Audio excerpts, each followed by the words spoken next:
Religions have different beliefs, rituals, and practices according to the culture, historical era, and geographical area from which they emerged. Most religious beliefs have a shared goal to fortify the body, mind, and spirit.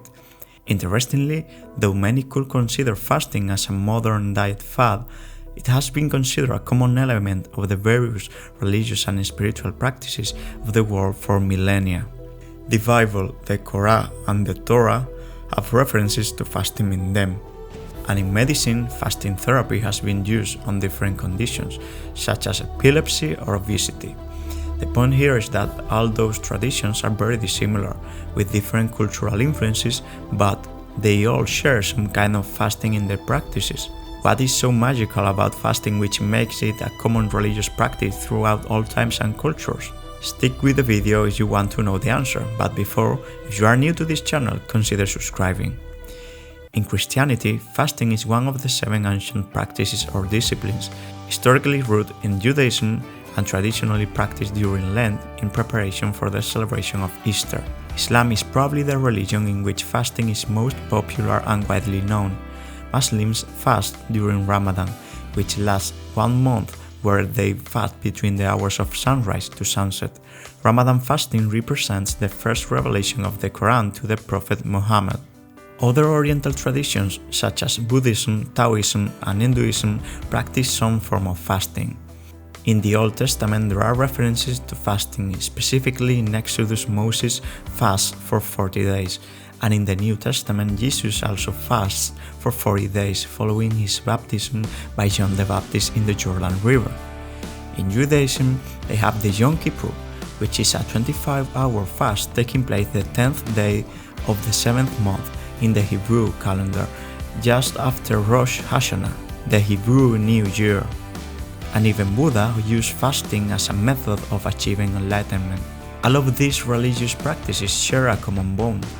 They aspire to liberate mankind from suffering by purification of both body and soul, to go beyond basic human needs such as food.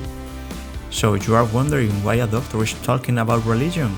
Well, recently medicine has become interested in looking into religious fasting with quite interesting results. This happened because we medical professionals are constantly on the lookout for new tools to help us fight chronic disease.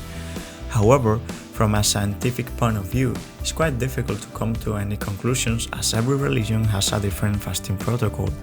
For example, one fasting regime includes the intake of water, whereas another excludes water. Ramadan lasts for 1 month, while other fasting regimes are done on a daily basis.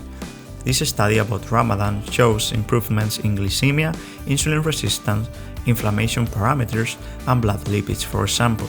Although these religions have very different practices, what fascinates me is that all of them consider fasting as a path to enlightenment. Can science shed some light on these feelings of purification? We will see. During fasting, a metabolic switch takes place, from consuming glucose to burning fat. Then, fat burning produces ketones. And this is when the magic happens, because ketones have a very particular effect on the central nervous system.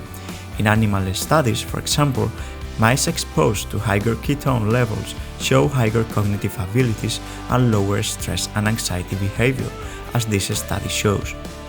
In humans, studies seem to point in the same direction.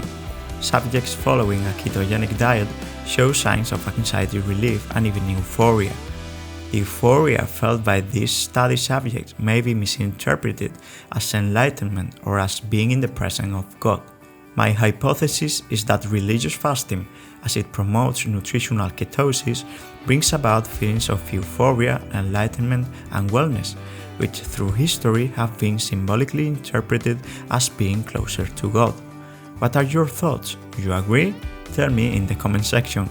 That's all for today, folks. See you next time. Stay healthy and strong.